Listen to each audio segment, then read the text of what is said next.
Martial भगवान असुर C-141 जीवन और मृत्यु एक धागे पर। भारत की सबसे भरोसेमंद सट्टेबाजी साइट। भारत की सबसे भरोसेमंद सट्टेबाजी साइट। आज ही फन 88 पर अपनी जीत का सिलसिला शुरू करें। फन 88 पब फ्यूचर द्वारा विज्ञापन MGA अध्याय 141 जीवन और मृत्यु एक धागे पर। अचानक प्रकट हुई आभा ने चू फैन के चेहरे पर बहुत बड़ा परिवर्तन कर दिया, क्योंकि उसने पाया कि आभा शांगुआन तियान की थी। हालांकि स्पष्ट रूप से शांगुआन तियान अभी भी उसके पीछे पीछे चल रहा था।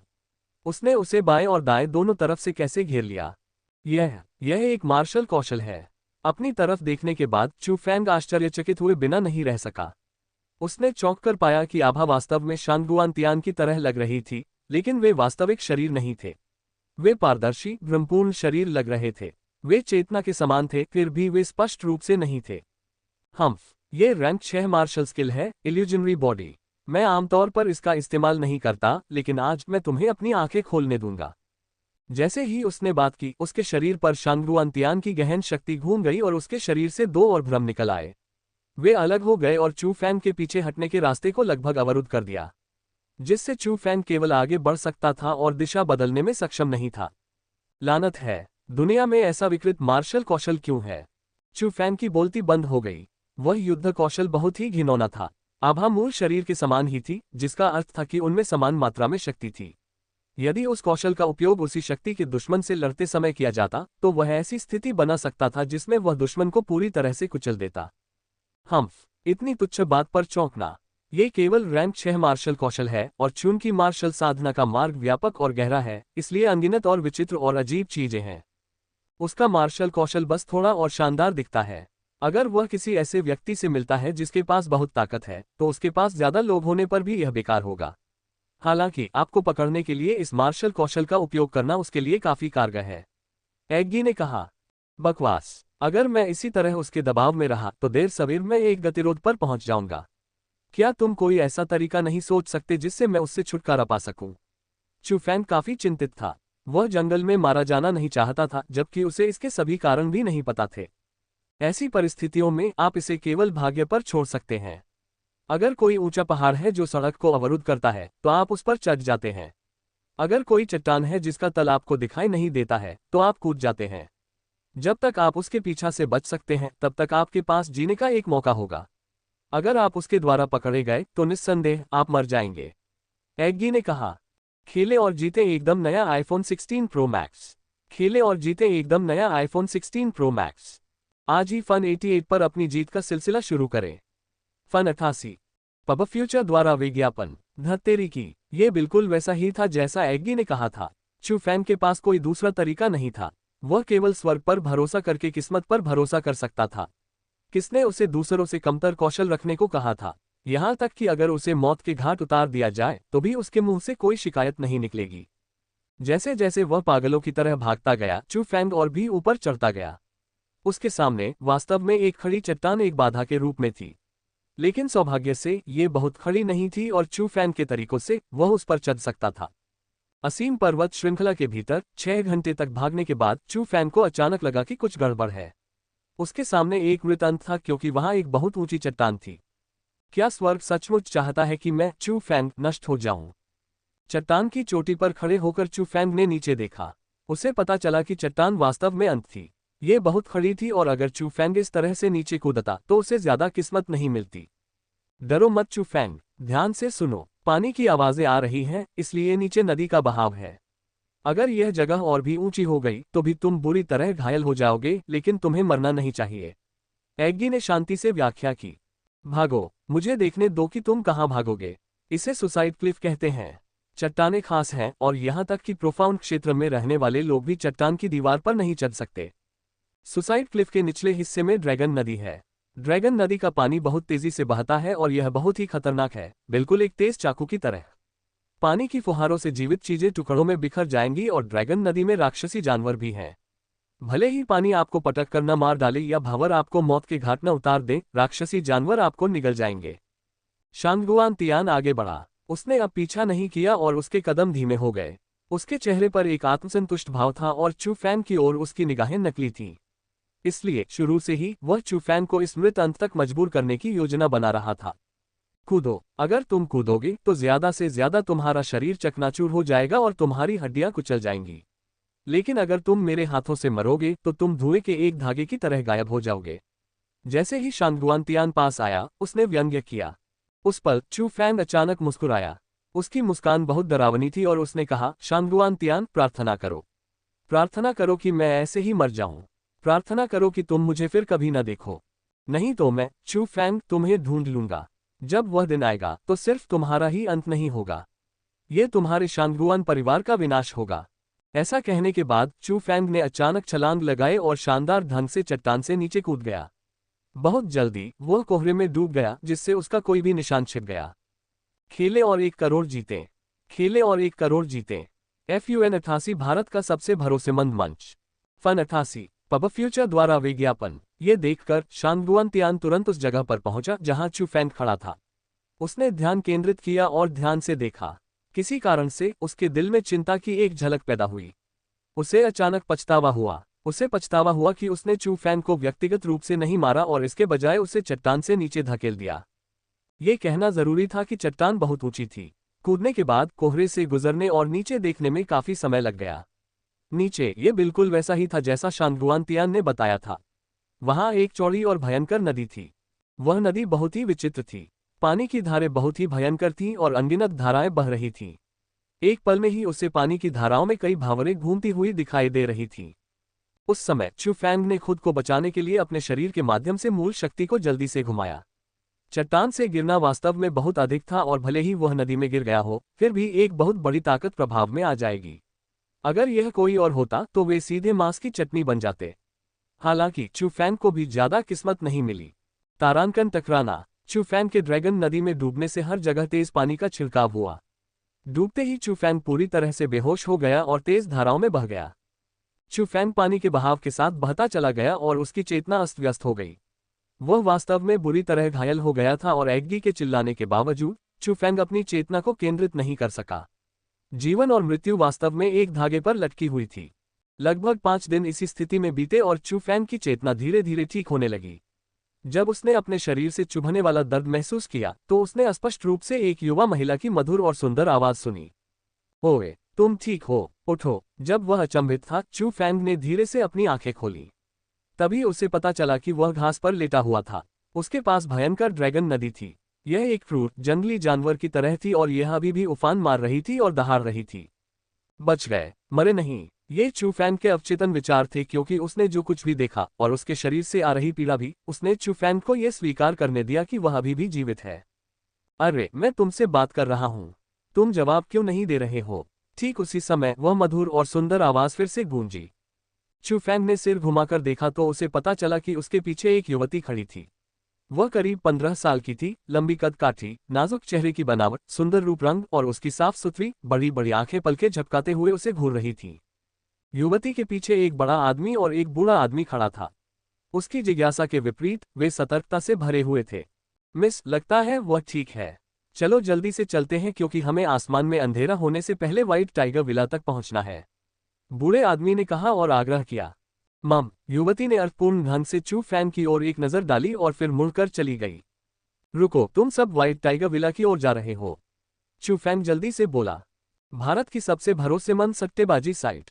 भारत की सबसे भरोसेमंद सट्टेबाजी साइट। आज ही फन 88 पर अपनी जीत का सिलसिला शुरू करें। फन 88 पब फ्यूचर द्वारा विज्ञापन। संपर्क टॉस साइट मैप दान करें। मेनू दिखाओ। उपन्यास ऑनलाइन पूरा पढ़े। उपन्यास बिन। उपन्यास मार्शल भगवान असुर अध्याय 142 व्हाइट टाइगर विला।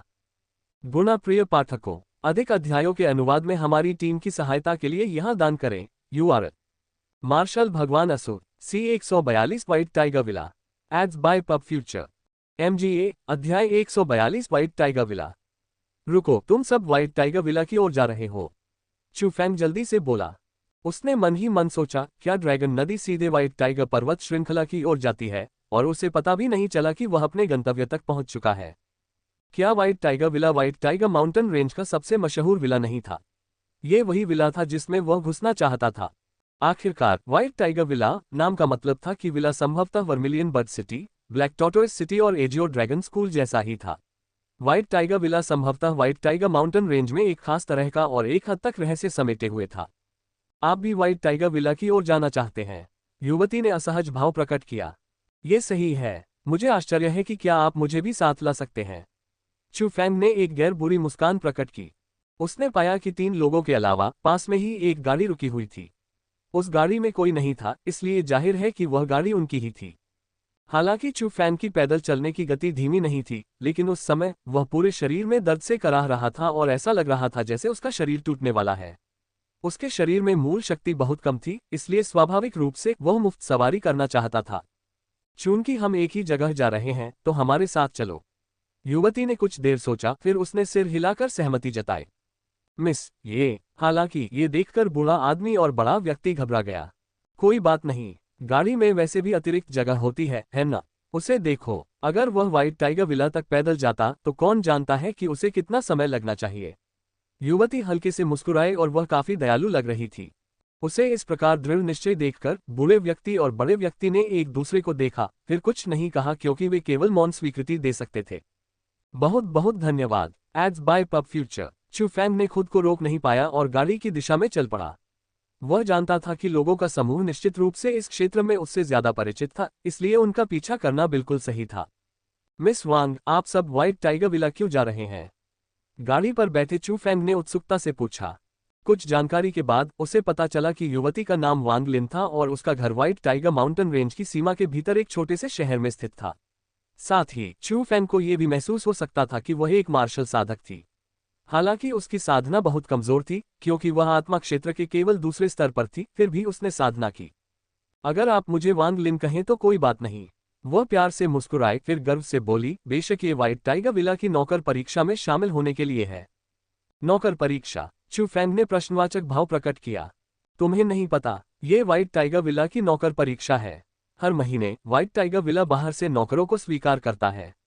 17 साल से कम उम्र के और आत्मा क्षेत्र के दूसरे स्तर की साधना करने वाले लोग इसमें शामिल हो सकते हैं। वांग लिन ने चू फैन को कहानी सुनानी शुरू की। इससे चू फैन को यह भी पता चला कि व्हाइट टाइगर पर्वत श्रृंखला काफी उजाड़ थी और आसपास बहुत कम स्कूल थे। इसलिए आम लोगों को खेती करने देने के लिए व्हाइट टाइगर विला ने मार्शल खेती के तरीके बताए। जो लोग 17 वर्ष से कम आयु के थे और जिन्होंने अपनी साधना को आत्मा क्षेत्र के दूसरे स्तर तक बढ़ाया था, वे व्हाइट टाइगर विला में प्रवेश कर सकते थे। वे सेवक के रूप में अपनी स्थिति का उपयोग मार्शल कौशल या रहस्यमय तकनीकों की साधना के लिए कर सकते थे, और वांग लिन सुधार करना चाहता था और एक साधक के रूप में पदोन्नत होना चाहता था। तो इसका मतलब है कि आप एक मार्शल कल्टीवेटर हैं? चू फैंग ने हंसते हुए कहा। उसने नौकर परीक्षा में शामिल होने के लिए मार्शल कल्टीवेटर बनने का नाटक करने का फैसला किया। इसके साथ ही वह व्हाइट टाइगर विला में घुस जाएगा।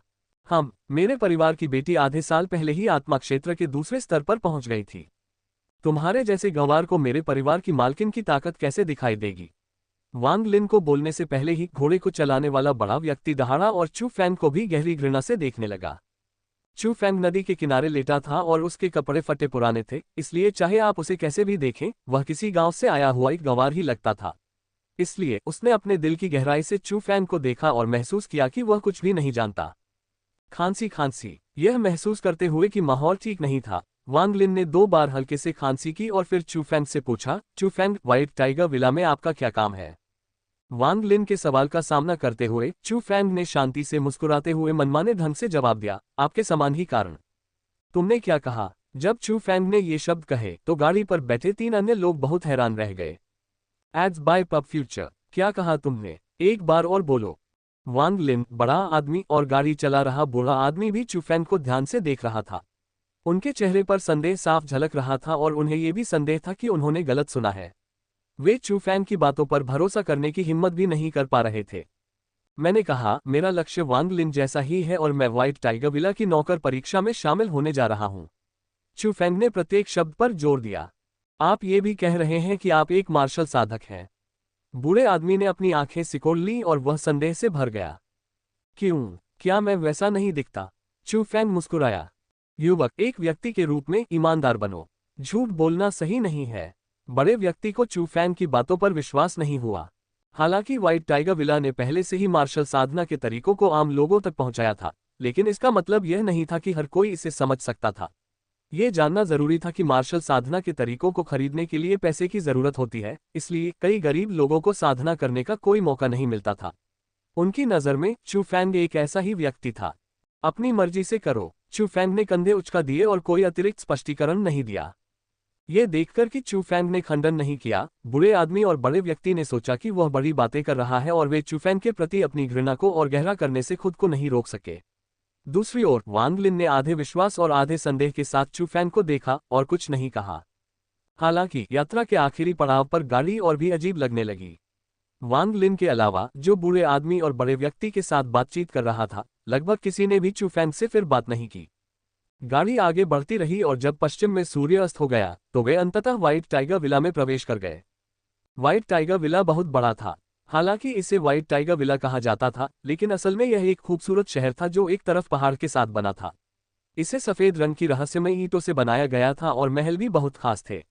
गहरे पन्ने हरे रंग की पर्वत श्रृंखला के बीच ये बहुत खूबसूरत था। ये व्हाइट टाइगर विला वाकई बहुत अच्छा है। चू फैंग ने पास के व्हाइट टाइगर विला को देखा और उसे लोगों के बड़े समूह की आभा महसूस हुई। इस तरह की जीवन और मृत्यु की आपदा का अनुभव करने के बाद उसे लगा कि जीना अद्भुत है। गंवार बड़े व्यक्ति ने चू फैंग को एक नजर देखा और उसके दिल की गहराइयों से घृणा की भावना निकल आई। गाड़ी चौड़ी पहाड़ी सड़क पर चलती रही और आखिरकार वे व्हाइट टाइगर विला के विशाल शहर के द्वार के सामने पहुंच गए। शहर के द्वार के सामने एक चौक था और चौक के केंद्र में एक अस्थायी तंबू था और यह वह क्षेत्र था जहां व्हाइट टाइगर विला नौकरों को स्वीकार करता था। उस समय आसमान धीरे धीरे काला हो रहा था और टेंट के बाहर ज्यादा लोग कतार में नहीं थे। परीक्षा समाप्त होने वाली थी, इसलिए वांग लिन और बाकी 3 लोग गाड़ी से उतरकर जल्दी से टेंट की ओर चल दिए। रुको, लेकिन वांग लिन और अन्य लोगों को पास आने देने से पहले ही एक युवक ने उनका रास्ता रोक लिया। वह 20 साल का भी नहीं था और उसकी छाती पर एक सफेद कपड़ा था। उस पर 3 शब्द लिखे थे, मध्यम श्रेणी का सेवक, और उसकी साधना केवल आत्मिक क्षेत्र के तीसरे स्तर पर थी। ये कहा जा सकता है कि वह अत्यंत कमजोर था। स्वाभाविक रूप से उससे चू फैंग ने व्हाइट टाइगर विला को थोड़ा नीचा देखा। एक मार्शल खेती करने वाले परिवार के रूप में जो पीढ़ियों से आसपास था, वे नौकर जो स्कूलों के शिष्यों के बराबर थे, अगर उनके पास केवल उस तरह की ताकत थी तो वे थोड़े कमजोर थे। Ads by Pubfuture. संपर्क टॉस साइट मैप दान करें, मेनू दिखाओ। उपन्यास ऑनलाइन पूरा पढ़े। उपन्यास बिन।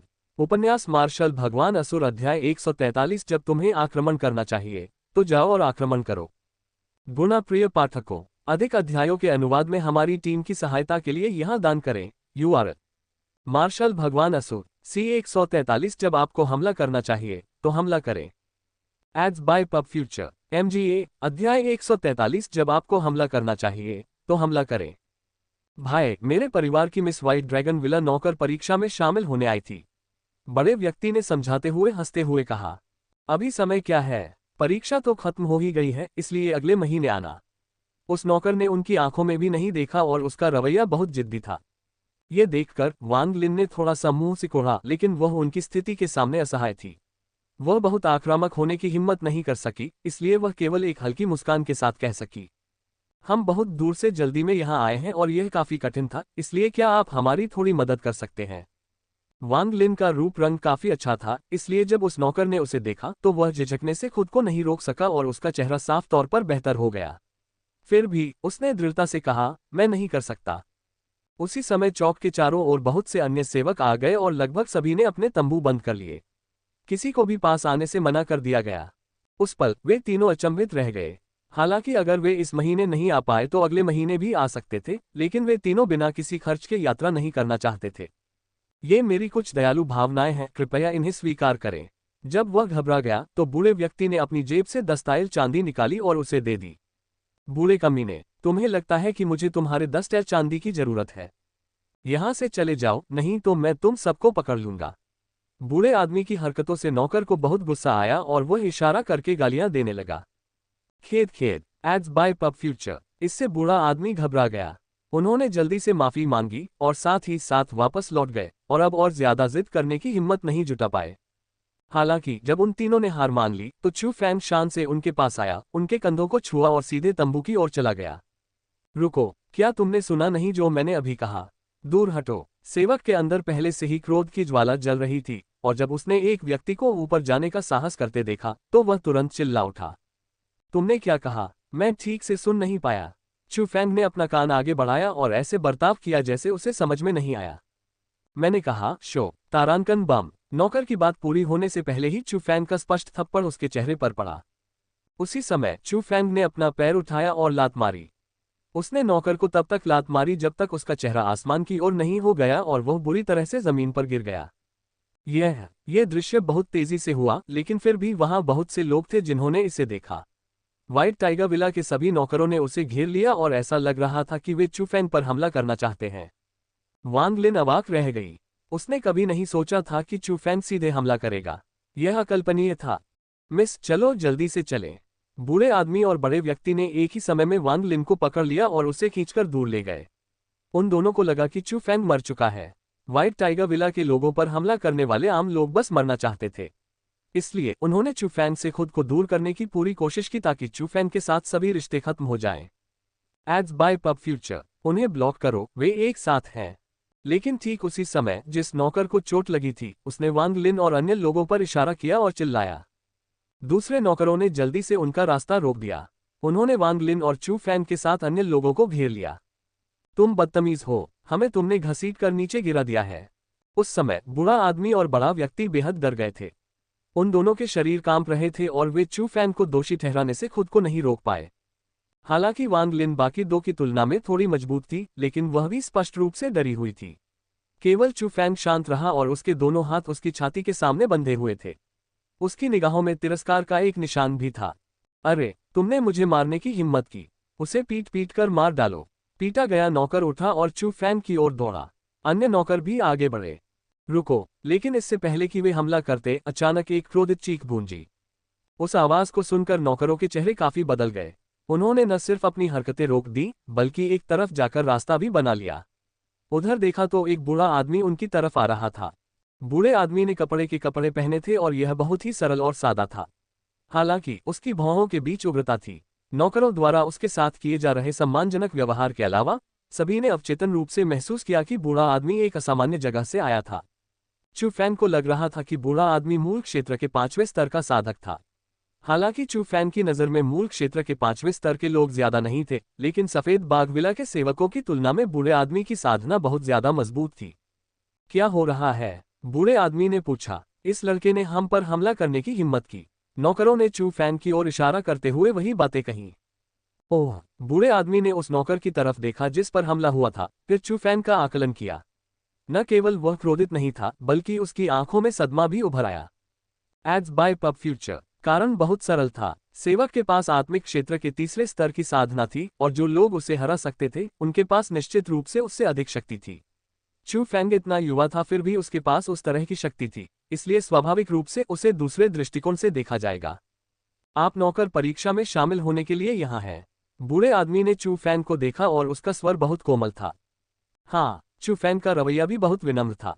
अंदर आओ। बूढ़ा आदमी घूमा और तंबू की ओर चला गया। इस परिवर्तन से भीड़ स्तब्ध रह गई। आसपास के लोगों की तो बात ही छोड़िए, नौकरों को भी समझ में नहीं आ रहा था कि क्या करें। एक आम आदमी ने व्हाइट टाइगर विला के एक व्यक्ति पर हमला किया। उसे न केवल सजा मिली, बल्कि उसे नौकर की परीक्षा में भी शामिल कर लिया गया। ये समझ में नहीं आया। मैनेजर झांक, यह क्या है? आसमान काला नहीं है, इसलिए नौकरों की परीक्षा जारी रहेगी। ऐसा मत सोचो कि मैं नहीं जानता कि तुम सब क्या कर रहे हो। अगर अगली बार आप बिना अनुमति के नियम तोड़ने की हिम्मत करते हैं, तो मुझे दोष मत दीजिएगा अगर मैं खुद को रोक नहीं पाया। जिस नौकर को पीटा गया था, वो बहुत दुखी था, इसलिए उसने अपनी बात कहना चाही, लेकिन बदले में उसे मैनेजर झांक की कड़ी फटकार मिली। डांट खाने के बाद नौकरों के चेहरे पर बहुत ही भद्दे भाव आ गए और किसी की भी बोलने की हिम्मत नहीं हुई।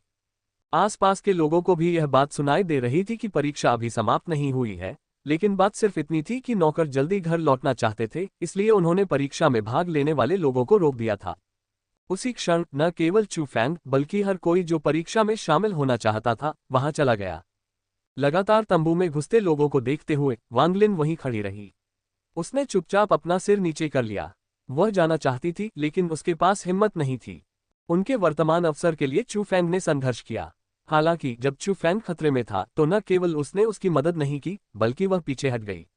इससे उसे चू फैंग के प्रति दोषी महसूस हुआ और उसके पास कोई चेहरा नहीं बचा था। अरे, तुम किसका इंतजार कर रहे हो? तुम क्यों नहीं आ रहे? लेकिन ठीक उसी समय एक जानी पहचानी आवाज अचानक गूंजी। सिर उठाकर देखने पर पता चला कि चू फैंग तंबू के सामने खड़ी थी और हंसते हुए वांग लिन को देख रही थी।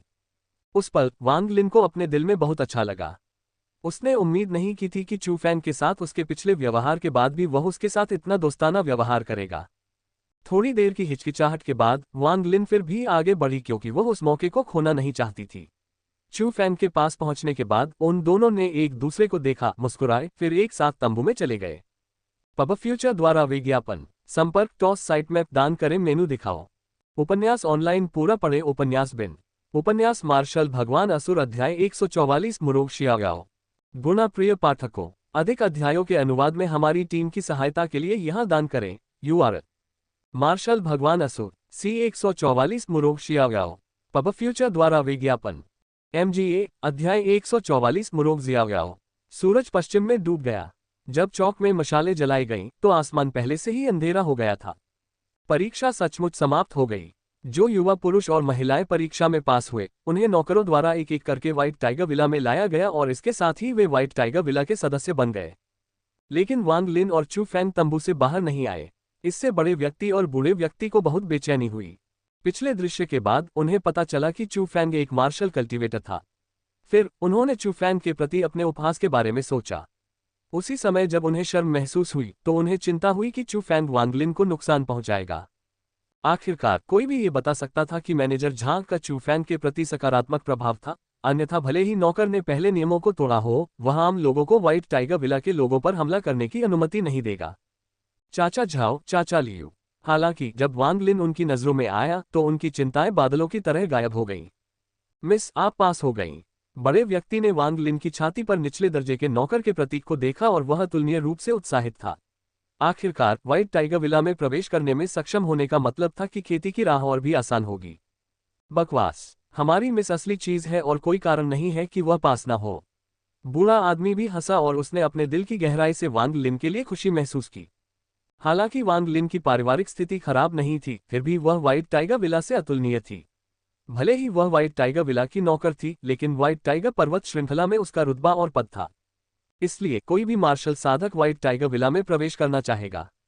उन्हें शर्म महसूस नहीं होगी क्योंकि उन्हें सेवक होने की पहचान मिली थी, बल्कि उन्हें गर्व महसूस होगा। यह एक स्कूल से शिष्य बनने जैसा था। वांग लिन, ऐसा लगता है कि तुम और मैं यहीं अलग हो जाएंगे। मुझे यहां तक लाने के लिए मुझे अभी भी तुम्हारा शुक्रिया अदा करना है। ठीक उसी समय चू फैंग वहां आया। पब फ्यूचर द्वारा विज्ञापन। ऐसा कहने की कोई जरूरत नहीं है। अगर तुम नहीं होते तो मैं आज ये परीक्षा कैसे पास कर पाता। वांग लिन को थोड़ी शर्मिंदगी महसूस हुई। ठीक है, एक दूसरे के प्रति बहुत विनम्र होने की जरूरत नहीं है। चूंकि हम पहले ही व्हाइट टाइगर विला में प्रवेश कर चुके हैं, इसलिए शायद हम भविष्य में भी मिल सकें।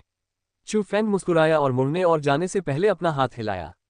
पास में ही मैनेजर झांग चू फैंग का इंतजार कर रहा था। हालांकि जब बूढ़े आदमी और बड़े व्यक्ति ने चू फैंग की छाती पर नौकर का प्रतीक देखा तो वे वहां शून्य में खड़े रहे और उनके चेहरों पर आश्चर्य था। काफी देर बाद उन्हें होश आया और वे अचंभित होकर बोले, उसे सीधे उच्च श्रेणी के सेवक के पद पर पदोन्नत कर दिया गया। इसके लिए कम से कम आध्यात्मिक क्षेत्र के चौथे स्तर की साधना की आवश्यकता होती है ना? ये देखकर वांग लिन ने कड़वी मुस्कान के साथ कहा, हाँ। उच्च पद का ब्लैक रॉक उसके एक घूंसे से चकनाचूर हो गया। यहां तक कि मैनेजर झांग ने भी प्रशंसा में अंतहीन आहें भरी। मुझे लगता है कि व्हाइट टाइगर विला में उसका काफी विकास होगा, है ना? इस बार हमने वाकई लोगों को कुत्ते की नजर से देखा है। वांग लिन की बातें सुनने के बाद बूढ़े आदमी और बड़े व्यक्ति को और भी शर्मिंदगी महसूस हुई। चू फैंग के साथ किए गए सभी अपमानों के बारे में सोचकर वे वास्तव में उस पल मरने का दिल कर रहे थे। उस महाद्वीप में ताकत ही सब पर राज करती थी। चू फैंग की प्रतिभा के साथ व्हाइट टाइगर विला में प्रवेश करने के बाद वह निश्चित रूप से आसमान छू जाएगा। प्रसिद्धि और प्रतिष्ठा प्राप्त करना केवल समय की बात थी। इस प्रकार उनके कार्य वास्तव में व्हाइट टाइगर पर्वत श्रृंखला में एक भविष्य के प्रसिद्ध व्यक्ति को अपमानित करने के बराबर थे। न केवल उन्हें शर्म महसूस हुई, बल्कि उनके दिल में डर भी था। डर था कि चू फैंग भविष्य में उनसे बदला लेगा। चिंता मत करो, वह संकीर्ण सोच वाला व्यक्ति नहीं है। मानो उनकी चिंता देखकर वांग लिन ने उन्हें सांत्वना दी। ऐसा लगता है कि लोगों को वास्तव में दिखावे से नहीं आंका जा सकता। लेकिन फिर भी बूढ़े आदमी और बड़े व्यक्ति के पास शांत होने का कोई रास्ता नहीं था। उनकी अंतड़ियां पश्चाताप से हरी हो गईं और अगर उन्हें पता होता कि चू फैंग इतना प्रतिभाशाली है तो वे उसे पहले कैसे ताना मार सकते थे। वे उसके लिए अच्छी छवि बनाने के लिए भी दौड़ पड़ते।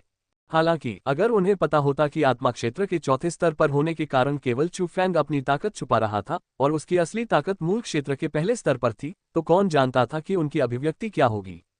खेले और 1 करोड़ जीते। खेले और 1 करोड़ जीते। FUN 88 भारत का सबसे भरोसेमंद मंच।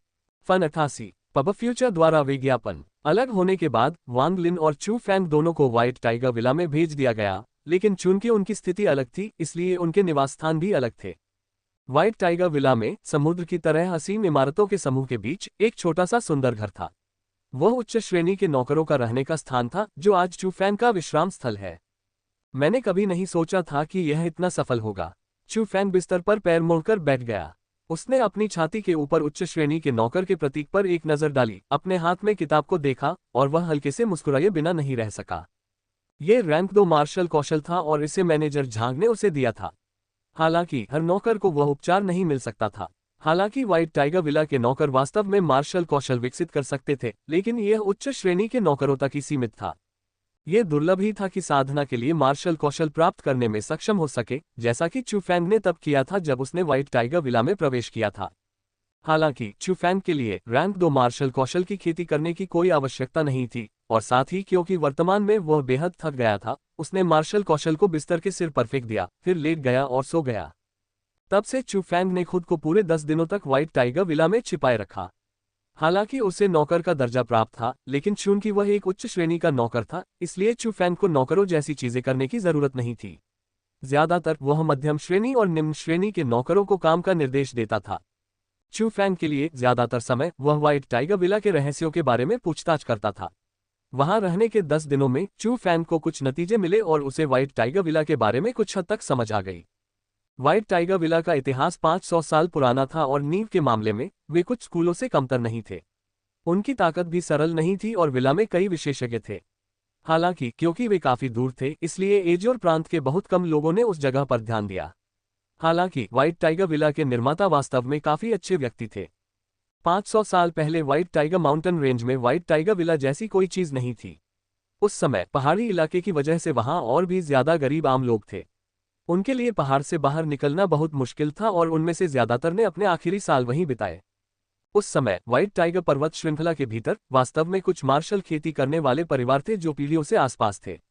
बस बात यह थी कि परिवारों ने बाहरी लोगों को अपने तरीके नहीं बताए और आम लोगों के पास मार्शल खेती को छूने का भी कोई तरीका नहीं था।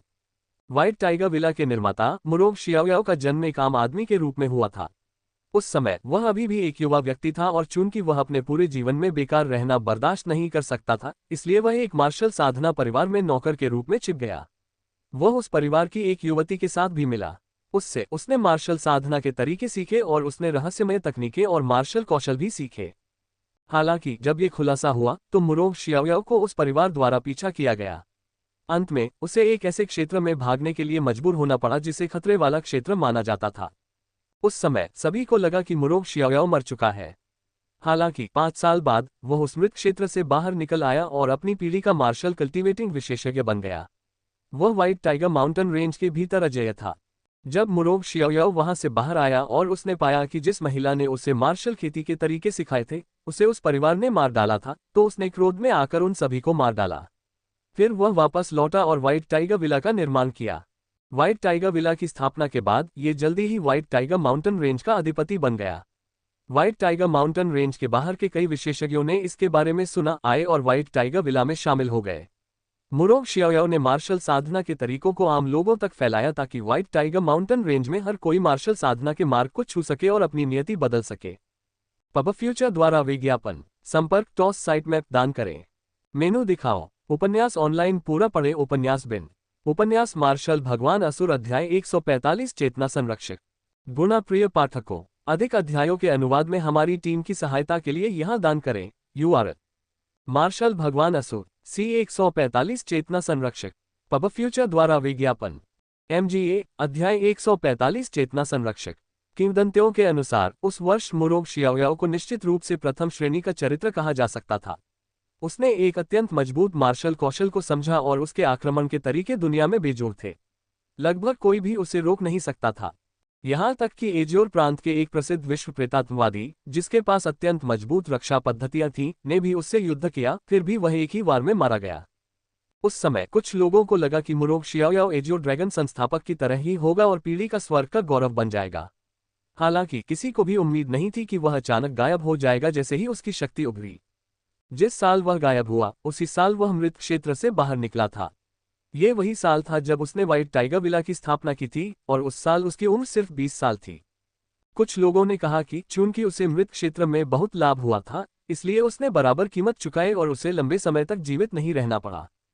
कुछ लोगों ने यह भी कहा कि वह सांसारिक विवादों से थक गया था और वह अपने दिल में उस महिला के प्रति अपराध बोध से छुटकारा नहीं पा सका जिसने उसे मार्शल खेती के तरीके बताए थे। इसलिए वह जंगलों में एकांत में रहने लगा।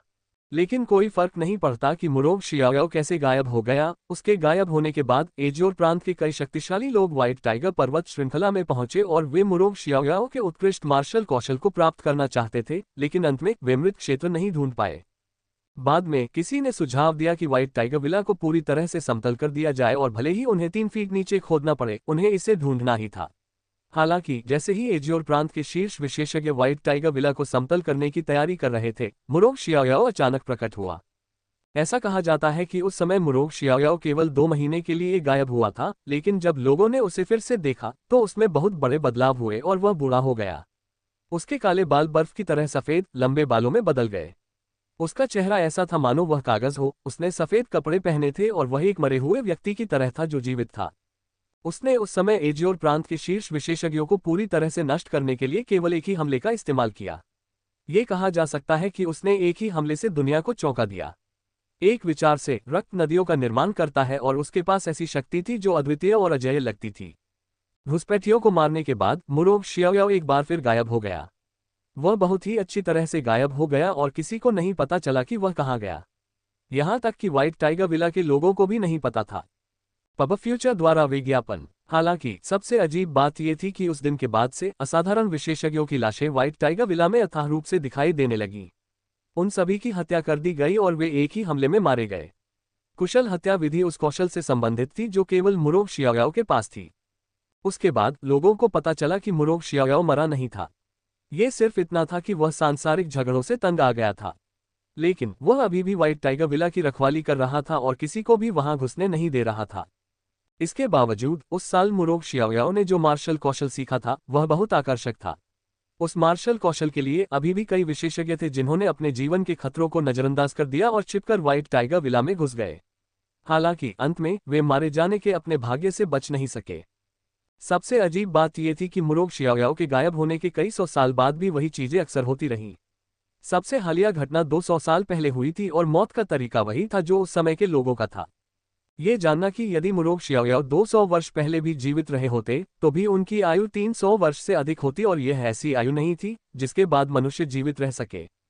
इसलिए कुछ लोगों को लगा कि मुरोग शियाओ की मृत्यु पहले ही हो चुकी थी। जो चीज जीवित थी वह उसकी चेतना के संकेत से ज्यादा कुछ नहीं थी, क्योंकि एक निश्चित पूर्ण शक्ति के साथ मुरोग शियाओ की चेतना हमेशा के लिए बुझ नहीं सकती थी और वह हमेशा के लिए व्हाइट टाइगर विला की रक्षा कर सकता था। तब से किसी ने भी व्हाइट टाइगर विला में झांकने के लिए आने की हिम्मत नहीं की और व्हाइट टाइगर विला ने वास्तव में बाहरी लेन देन में भाग नहीं लिया। इसलिए धीरे धीरे वे लोगों की नजरों से ओझल हो गए। लेकिन फिर भी इसने चू फैन की दिलचस्पी को और भी बढ़ा दिया। वह जानता था कि उस साल का मृत क्षेत्र संभवतः व्हाइट टाइगर माउंटेन रेंज में स्थित सम्राट मकबरे का प्रवेश द्वार था। मुरोग शियाओ निश्चित रूप से एजियोर ड्रैगन संस्थापक के समान ही रहा होगा और उसने इसके भीतर कुछ हासिल किया होगा। जहां तक प्रवेश द्वार की बात है, यह मुरोग शियाओ जीवित है या मृत, चू फैंग को कुछ भी पता नहीं था। हालांकि चूंकि वह पहले ही चुपके से अंदर घुस चुका था, चू फैंग निश्चित रूप से हार नहीं मानेगा और उसने कुछ न कुछ परिणाम खोजने की कसम खाई। सुबह सुबह जब आसमान अभी तक रोशन नहीं हुआ था, चू फैन के कमरे का दरवाजा खटखटाया गया। दरवाजा खोलकर देखा तो मैनेजर झांग खड़ा था। आपका रंग रूप बहुत अच्छा है। चू फैन को देखकर मैनेजर झांग ने संतोष से सिर हिलाया। उसने अपने हाथों में पकड़े कपड़े चू फैन को दिए और कहा, थोड़ा सा साफ सफाई कर लो, मुझे तुम्हारे लिए एक काम है। चू फैन ने अपने कपड़े बदले और मैनेजर झांग के पीछे पीछे एक बगीचे में चला गया। बगीचे के अंदर कई गाड़ियां थीं। उनमें से कई सामान से भरे हुए थे, जबकि यात्रियों के लिए एक सुंदर गाड़ी थी। ये बेहद आलीशान थी और गाड़ी खींचने वाले घोड़े भी अच्छे घोड़े थे। चू फैन को आश्चर्य नहीं हुआ। हालांकि वह इन दिनों निम्न वर्ग के लोगों के साथ बातचीत करता था, लेकिन वह व्हाइट टाइगर विला की नींव को समझ गया था। कम से कम ये वर्मिलियन बर्ड सिटी या एजियो ड्रैगन स्कूल से बदतर नहीं था। वहां कई विशेषज्ञ छिपे हुए थे और इसकी आर्थिक शक्ति भी बहुत मजबूत थी। गाड़ियों के पास दर्जनों नौकर खड़े थे। उनके हाथों में अगर पेस्ट्री नहीं होती तो फूल होते। सबसे खास बात यह थी कि सभी नौकर उच्च श्रेणी के नौकर थे। हालांकि सभी नौकर चू फैन से बड़े थे। जब उन्होंने चू फैंग की छाती पर उच्च श्रेणी के नौकर का प्रतीक देखा तो उन्होंने अजीब भाव दिखाए। आखिरकार इतनी कम उम्र में उच्च श्रेणी का नौकर बनने में सक्षम होना उनकी ईर्ष्या को आकर्षित करता है। चू फैंग, आज वह दिन है जब बड़ी मिस अपनी मां को बलि चढ़ाती है। आप सभी ज्यादा होशियार रहें। ये शब्द कहने के बाद मैनेजर झांग वहां से चला गया। अरे तुम नए हो ना। जैसे ही वह निकला, नौकरों के एक समूह ने उसे घेर लिया। समूह में वे पुरुष और महिलाएं थे, लेकिन वे पहले ही अपनी युवावस्था पार कर चुके थे। उन्होंने चू फैंग को घेर लिया और उनके मुंह पर दुष्ट मुस्कान थी और साथ ही निर्दयी निगाहें भी थीं। चू फैंग को उन नजरों का सामना करते हुए बहुत घृणा महसूस हुई, लेकिन वह ये भी जानता था कि नए नौकरों को पुराने नौकरों द्वारा धमकाया जाएगा। ये व्हाइट टाइगर विला का एक अलिखित नियम था। लोगों को सफलतापूर्वक धोखा देने और इस विला के चारों ओर खोज करने में भविष्य की सुविधाओं के लिए चू फैंग ने अपने गुस्से को सहन किया और एक हल्की मुस्कान निकाली। बड़े भाइयों और बड़ी बहनों, क्या कोई समस्या है? आप किसे बड़ी बहनें कह रहे हैं? क्या मैं इतनी बुरी दिखती हूँ? जैसे ही उसने बोलना समाप्त किया, एक महिला जो कम से कम 20 साल की थी ने चू फैंग की ओर एक थप्पड़ मारा। उस थप्पड़ में काफी ताकत थी और उसकी गति भी काफी तेज थी, लेकिन चू फैंग की नजर में वह सामान्य रूप से धीमा था। वह थोड़ा सा बगल की ओर झुका और आसानी से उसे चकमा दे दिया। ओह, तुमने चकमा देने की हिम्मत की। क्या तुम्हें यहाँ के नियम नहीं पता? आज मुझे तुम्हें एक अच्छा सबक सिखाना चाहिए। ये देखकर महिला नौकर को आश्चर्य हुआ, लेकिन उसने फिर से अपनी हथेली ऊपर उठाई। उसी समय उसके चारों ओर के सभी लोग हमला करने के लिए तैयार हो गए। चू फैंग को चारों तरफ से तेज हवा का हमला महसूस हो रहा था। उन नौकरों को नहीं पता था कि शर्म क्या होती है, क्योंकि उन्होंने चू फैंग जैसे युवक को घेर लिया और उस पर हमला कर दिया। उस पल चू फैंग ने अपनी दोनों मुट्ठियां कस ली। वह झिझक रहा था कि पलटवार करे या नहीं। अगर उसने अपनी मौजूदा साधना को उजागर कर दिया तो सबसे अधिक संभावना है कि व्हाइट टाइगर विला को संदेह होगा कि वह एक जासूस है और चीजें उसके लिए अच्छी नहीं होंगी। रुकना! तभी एक भयंकर चीख सुनाई दी। हालांकि वह आवाज असामान्य रूप से मधुर थी और उसे सुनकर चू फैंग का दिल दहल गया। आवाज के स्रोत की ओर देखते हुए चू फैंग की आंखें तुरंत स्थिर हो गईं, क्योंकि पास से एक लंबी और सुंदर लड़की आ रही थी। पब फ्यूचर द्वारा विज्ञापन। संपर्क टॉस साइट मैप दान करें। मेनू दिखाओ। उपन्यास ऑनलाइन पूरा पढ़ें। उपन्यास बिन। उपन्यास मार्शल भगवान असुर अध्याय 146 जंगल के भीतर हत्यारे। गुणा प्रिय पाठकों, अधिक अध्यायों के अनुवाद में हमारी टीम की सहायता के लिए यहां दान करें। URL: मार्शल भगवान असुर C146 जंगल के भीतर हत्यारे। Ads by Pubfuture. MGA अध्याय 146 जंगल के भीतर हत्यारे।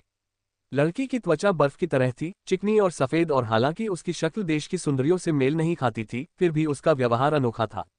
सबसे खास बात यह थी कि उसका फिगर बेहद अच्छा था। उसका आगे का हिस्सा बाहर निकला हुआ था और पीछे का हिस्सा ऊपर उठा हुआ था, और वे अच्छी तरह से विकसित, चिकने और गोल थे। पेंसिल जैसी सीधी लंबी टांगों की जोड़ी के अलावा उसका शरीर शैतान जैसा था, जो सूरों से तुलनीय था। चू फैंग वास्तव में इतनी अच्छी आकृति से अपनी नजरें नहीं हटा पा रहा था, क्योंकि वह सूरों के साथ बिताई गई आनंददायक रात के बारे में सोचने से खुद को रोक नहीं पा रहा था। चू फैंग को अपनी ओर इतनी साफ निगाहों से घूरते देख लड़की की भौहें थोड़ी सिकुड़ गईं और उसकी निगाहों में घृणा का भाव स्पष्ट रूप से उभर आया। हो, अब तो बिल्कुल भी नहीं चाहती। क्या दूसरों को देखने के लिए इतना अच्छा शरीर नहीं है? चू फैंग ने अपने दिल में ठहाके लगाए और उसकी नजर अभी भी उसकी लंबी, खूबसूरत टांगों पर घूम रही थी। उसने पूरी तरह से उसकी अभिव्यक्ति की अनदेखी की। हम बड़ी मिस को अपना सम्मान देते हैं। हालांकि चू फैंग ने बड़ी दिलचस्पी से देखा और बेहद तल्लीन था। उसके चारों ओर से सम्मान भरी आवाजें गूंज उठीं। उसी समय दर्जनों उच्च श्रेणी के नौकरों ने अपने शरीर को झुकाया और अपना सम्मान दिया। बड़ी मिस, सच में वह व्हाइट टाइगर विला की बड़ी मिस है, मुरोंग जिन्यू। चू फैंग को अचानक एहसास हुआ। मुरोंग शिन्यू व्हाइट टाइगर विला के मालिक की सबसे बड़ी बेटी थी। जब वह पैदा हुई थी तब से वह खेती करने में असमर्थ थी। हालांकि वह एक बेहद चतुर व्यक्ति थी। मैं समाप्त कर रहा हूं। चू फैंग ने मन ही मन शाप दिया, क्योंकि उसने पाया कि मुरोंग शिन्यू के चेहरे का रंग राख जैसा हो गया था। जाहिर है वो उससे नाराज थी। उस पल चू फैंग को थोड़ा पछतावा हुआ, क्योंकि उसे पता था कि उसने बहुत बड़ी गलती की है। Ads by Pubfuture. Chu Feng के आसपास के नौकर उसकी बदकिस्मती पर खुश थे। मुरोंग शिन्यून को सबसे ज्यादा नफरत इस बात से थी कि दूसरे लोग उसकी खूबसूरती को देखते थे। चू फैंग ने एक बहुत बड़ी वर्जना को छुआ था, इसलिए वे उत्सुक थे कि चू फैंग को क्या सजा मिलने वाली है। चाचा झांग, चलो चलें। जिस बात ने दूसरों को हैरान कर दिया वह ये थी कि मुरोंग शिन्यून ने चू फैंग को कोई सजा नहीं दी थी और वह सीधे गाड़ी में चढ़ गई थी। ये देखकर मैनेजर झांग ने राहत की सांस ली। चू फैंग को सार्थक रूप से देखा, फिर उसके पीछे चला गया। तुमने बड़ी मिस को नाराज कर दिया है। तुम मर चुके हो। इसे थोड़ा और थाम लो। अगर मैं खुश हो जाऊं तो शायद मैं तुम्हारे लिए थोड़ी विनती कर सकूं। सेवकों ने बलि की वस्तुएं चू फैंग पर जबरदस्ती ठूंस दी और जब चू फैंग और अधिक नहीं ले जा सका तो उन्होंने चलती गाड़ियों का पीछा किया। चू फैंग ने भी उन पर कोई ध्यान नहीं दिया क्योंकि उसका दिल पूरी तरह से बेचैनी में डूबा हुआ था। उसे ये भी चिंता थी कि बड़ी मिस उसका ख्याल कैसे रखेगी। यह उसके लिए अच्छा नहीं था, जो व्हाइट टाइगर विला में सम्राट मकबरे के प्रवेश द्वार की खोज करने की तैयारी कर रहा था। व्हाइट टाइगर विला से निकलने के बाद गाड़ियां व्हाइट टाइगर पर्वत श्रृंखला की गहराई में चली गईं।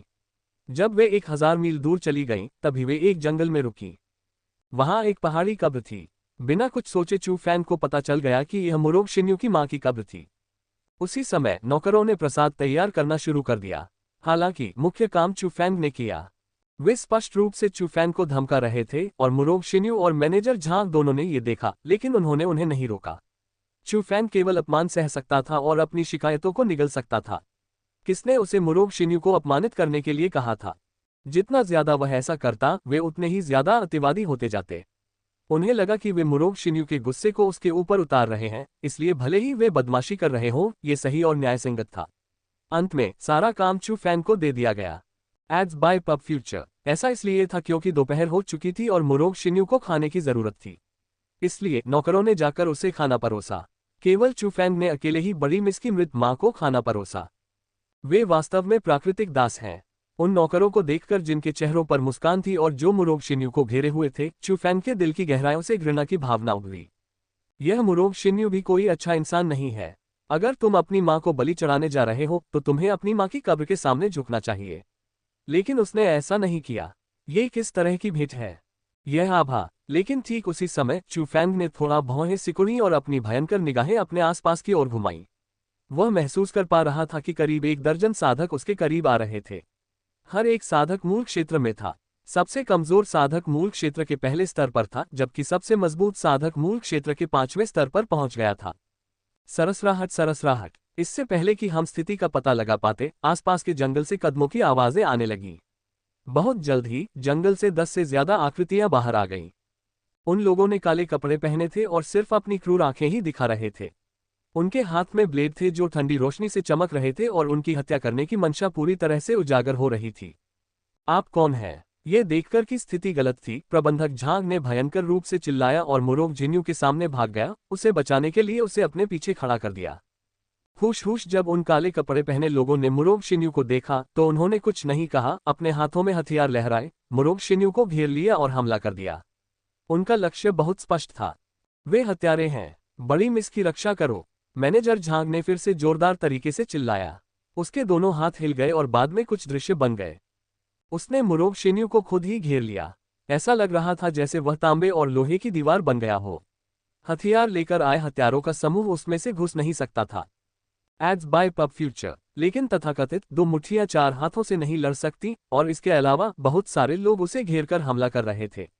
यहां तक कि एक व्यक्ति ऐसा भी था जो मैनेजर झांग से कमजोर नहीं था, इसलिए वह जल्दी ही आगे नहीं बढ़ पाया।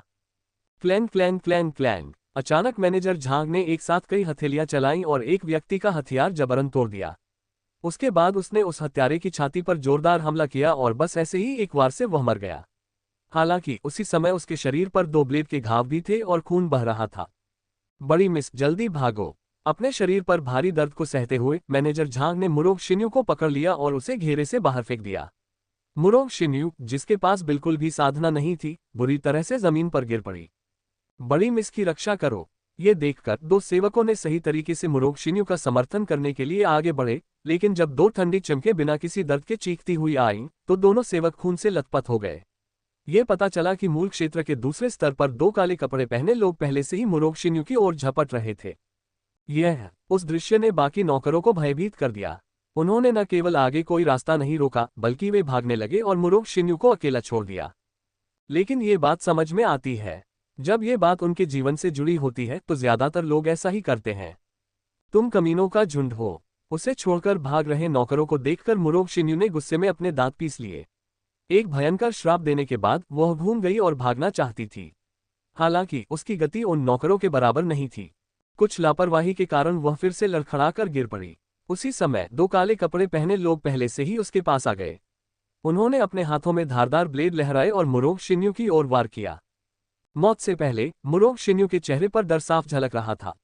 वह अपनी आंखें बंद करने के अलावा कुछ नहीं कर पा रही थी और आगे देखने की हिम्मत नहीं जुटा पा रही थी।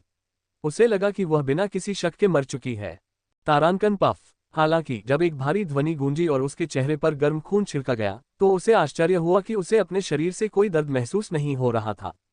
मुरोंग शिन्यू ने तरह तरह की उलझन महसूस करते हुए धीरे धीरे अपनी आंखें खोली, लेकिन जब उसने अपनी आंखों के सामने का दृश्य साफ देखा तो वह अवाक रह गई।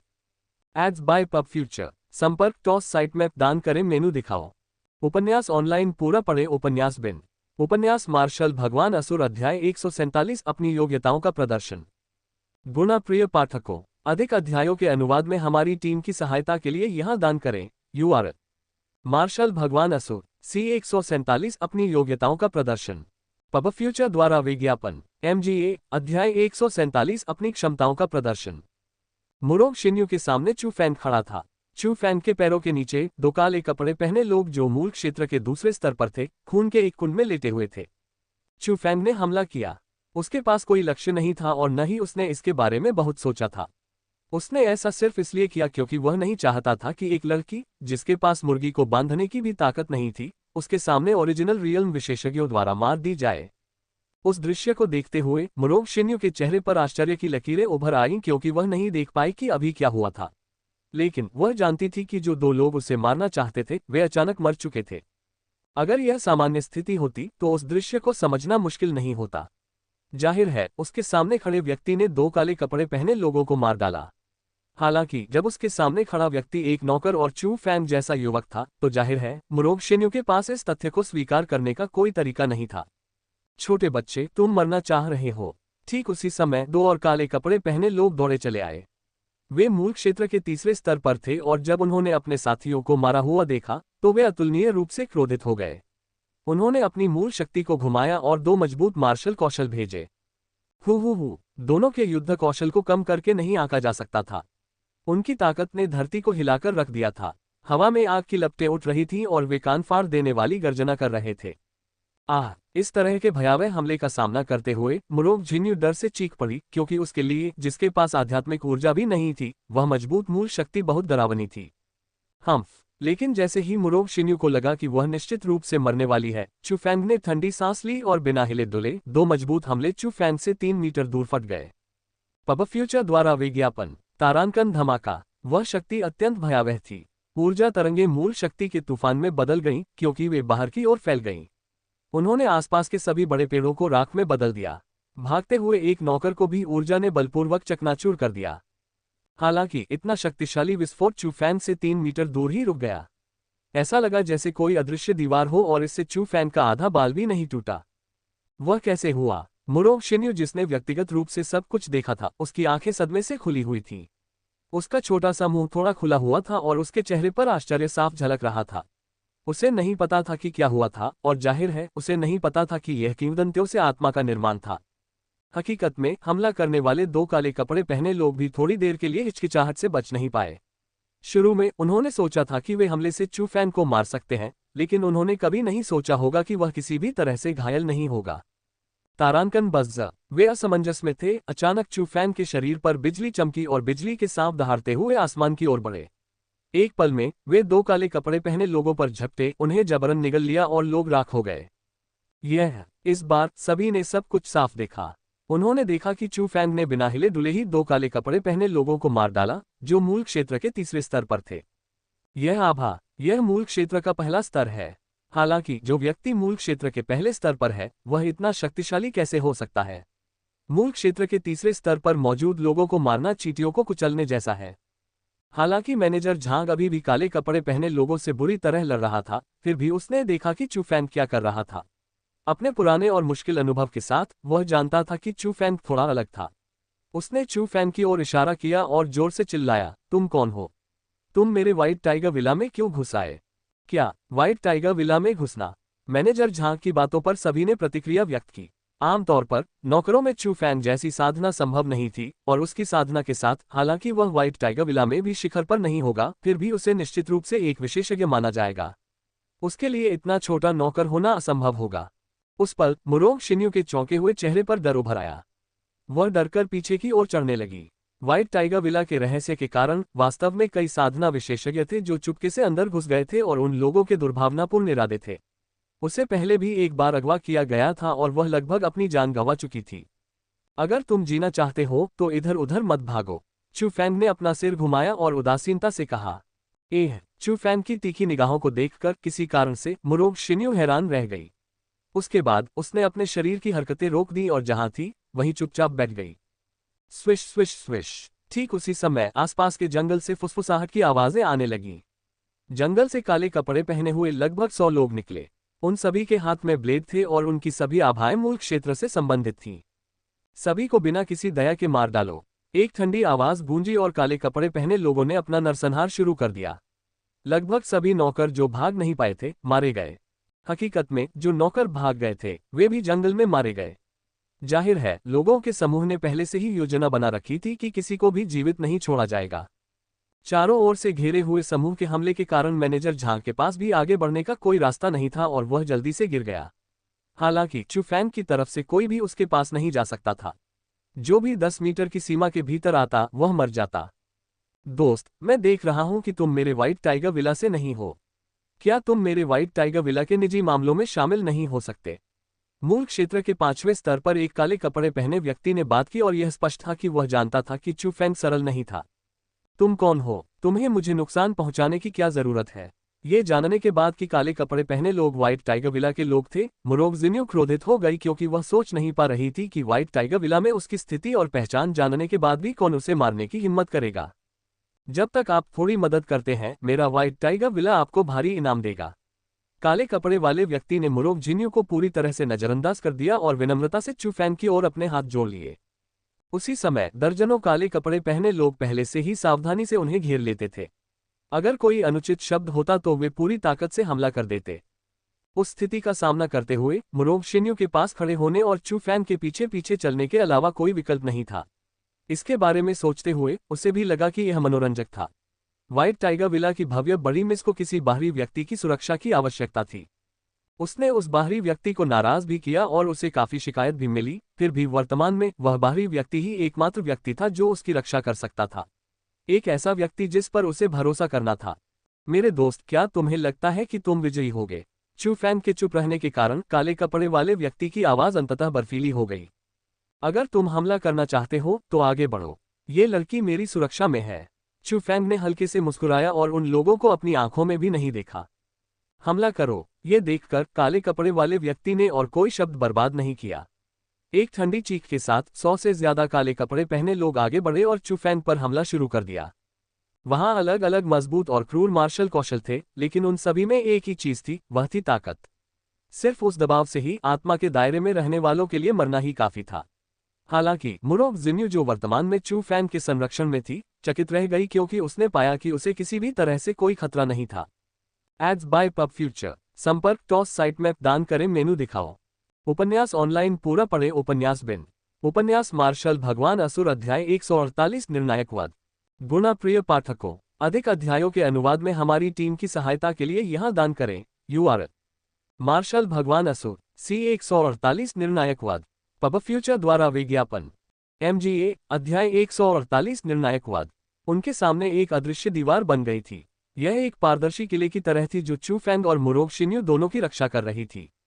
युद्ध कौशल के बावजूद जो लगातार बमबारी और विस्फोट कर रहे थे, उन्हें किले ने रोक दिया और किसी भी तरह से इसे भेदने का कोई रास्ता नहीं था। क्या यह आत्मा निर्माण तकनीक है? मुरोंग शिन्यू दंग रह गई। हालांकि वह साधना नहीं कर सकती थी, आखिरकार वह व्हाइट टाइगर विला की बड़ी मिस थी, इसलिए उसने बहुत सी चीजों के बारे में सुना था। स्वाभाविक रूप से उसने विश्व स्पिरिटिस्ट के बारे में सुना होगा, इसलिए वह ये भी जानती थी कि आत्मा निर्माण तकनीक दुनिया की सबसे मजबूत रक्षा विधियां थीं।